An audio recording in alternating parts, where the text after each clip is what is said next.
government's role is really a role of support. Primary responsibility for cybersecurity rests with the owners of the network. So governments are responsible for government networks, and private companies are responsible for private networks. And the government has a series of responsibilities that only fall on government. Defending the nation during nationally significant events, not your everyday DDoS attack.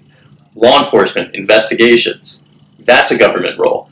Diplomacy, using economic tools. Those are government's main roles. Beyond that, in terms of the private sector responsibility, government's just really there to help.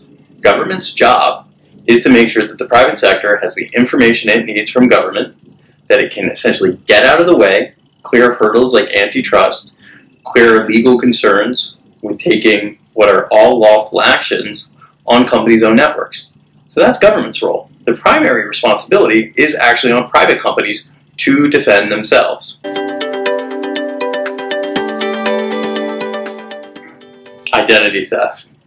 Hands down, your average person needs to worry about who has their information, who may lose their information, and they need to have a plan for what they're going to do when that happens. They should already have credit monitoring in place. Probably, if you're an American consumer, somebody already owes you that service for free. But you may want to just make sure that you're managing your risk by having a credit monitoring service that you own and that you pay for and that you use on a regular basis to make sure that your credit is protected.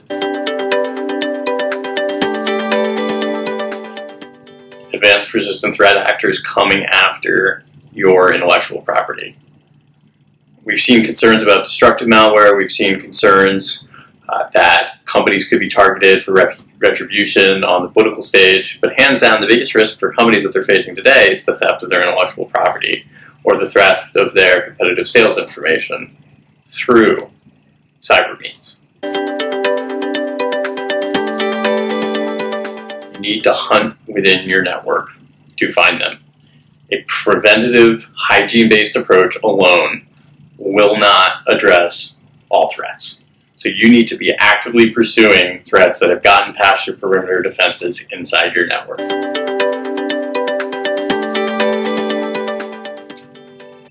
Right now, most of the products out on the market are fundamentally signature or rule-based. They're either based on information that is already known to be bad, a signature, or a behavioral rule that is in effect a signature. It says anything doing something like this, we will flag and we will stop or we will push out an alert on. That means that if an adversary finds out what those rules are through a process of testing, they're going to be able to evade those rules. They're going to make sure that their exploit, that their attack pattern isn't going to hit those behavioral rules. So those are where the weaknesses are. What we haven't seen emerge yet is really true anomaly detection, true behavioral detection that can find out what is truly anonymous within all the flows of your network, not based on an assumption about what is anomalous, which is turned into a rule set.